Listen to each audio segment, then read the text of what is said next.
जय मसीह। जय मसीह की। सवाल आपके, जवाब हमारे। बाइबल संवाद के इस नए एपिसोड को हम लेकर आपके सामने हाजिर हुए हैं और हम अपने व्यूअर्स का बहुत धन्यवाद करते हैं जिन्होंने हमें इतना ओवरवेलमिंग रिस्पांस दिया। और अब हमारे पास और सवाल आ रहे हैं और हम लोग आपसे वायदा करते हैं कि हम लोग अपने इन सवालों को लेकर नए वीडियोस बनाते जाएंगे। तो ब्रजेश जी, आज एक और सवाल हमारे एक व्यूअर ने दिया है जी। तो आइए मैं आपके सामने वो पढ़ती हूँ। बाइबल के मत्ती के 17वें अध्याय में यीशु के रूपांतर के बारे में लिखा गया है जी। पहले मैं ये पढ़ती हूँ, उसके बाद हम इसमें से प्रश्न लेंगे। यहाँ लिखा है, 6 दिन के बाद यीशु ने पतरस और याकूब और उसके भाई यूहन्ना को साथ लिया और उन्हें एकांत में किसी ऊंचे पहाड़ पर ले गया। वहां उनके सामने उसका रूपांतर हुआ और उसका मुंह सूर्य के समान चमका और उसका वस्त्र ज्योति के समान उजला हो गया और मूसा और एलिया उसके साथ बातें करते हुए उन्हें दिखाई दिए।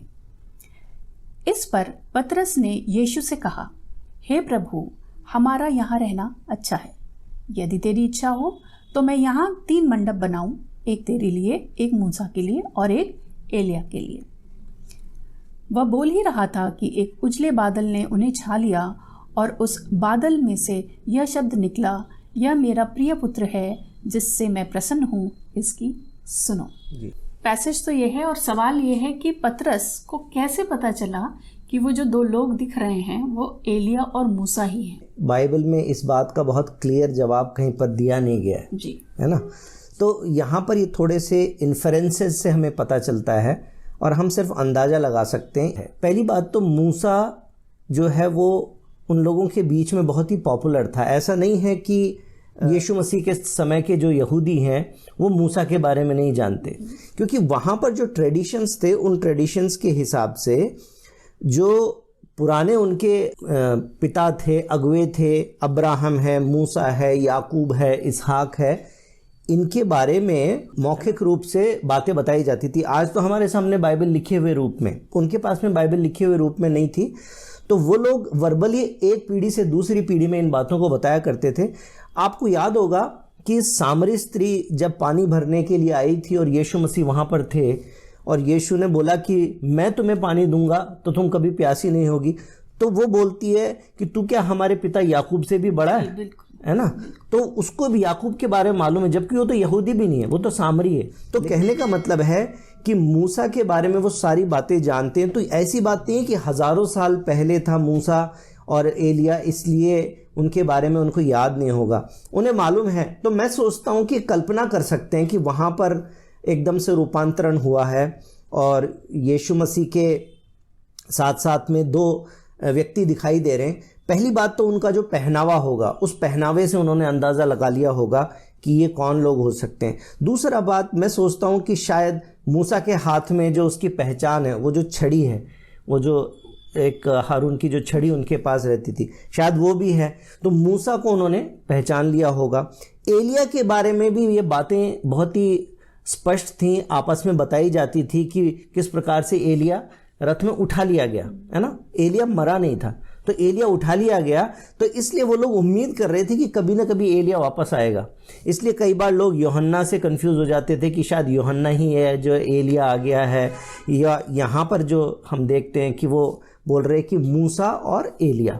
तो कुल मिलाकर बात यह है कि 2-3 बातें हो सकती है। एक बात तो ये हो सकती है कि पतरस वो व्यक्ति है जिसको परमेश्वर ने ये रिवील किया कि यीशु परमेश्वर का पुत्र मसीह है। बाकी सारे चेलों में से कोई भी इस बात को नहीं बोल सका, लेकिन जब नाव पर बैठे थे और यीशु मसीह ने पूछा था कि लोग मेरे बारे में क्या कहते हैं, तो वो बताने लगे लोग अलग अलग बातें कहते हैं। तो फिर यीशु ने बोला तुम क्या कहते हो, तो पतरस ने बोला कि तू परमेश्वर का पुत्र मसीह है।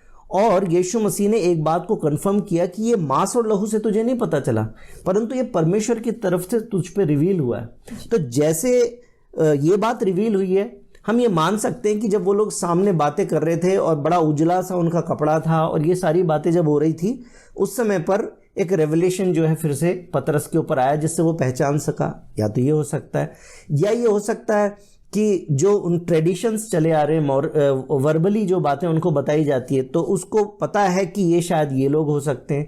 तीसरा इसका ये तरीका हो सकता है पहचानने का कि वहां पर लिखा है कि यीशु मसीह और वो जो दो व्यक्ति थे वो आपस में बात कर रहे थे, है ना, मूसा और एलिया बातें कर रहे थे।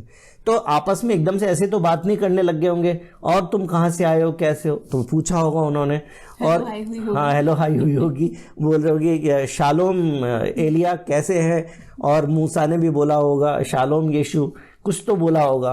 तो इस प्रकार से जब वो आपस में बातें कर रहे थे तो एक दूसरे के साथ में जिस प्रकार से उन्हें कॉन्वर्सेशन शुरू किया होगा, तो इस बात से पहचाना जा सकता है कि पतरस को शायद पता चल गया कि वहाँ पर मूसा है, एलिया है और यीशु मसीह है।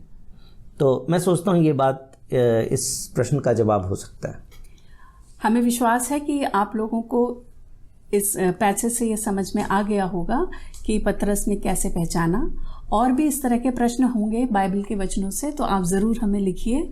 और हमारे अपने सारे व्यूवर्स से रिक्वेस्ट है कि इन वीडियोस को लाइक करें, शेयर करें और हमारे चैनल को सब्सक्राइब करें, ताकि और ज़्यादा से ज़्यादा लोग अपने अपने प्रश्नों को यहाँ पर दे सकें और हम ये सीरीज़ प्रभु यीशु मसीह के नाम से आगे बढ़ाते रहें। जय मसीह की।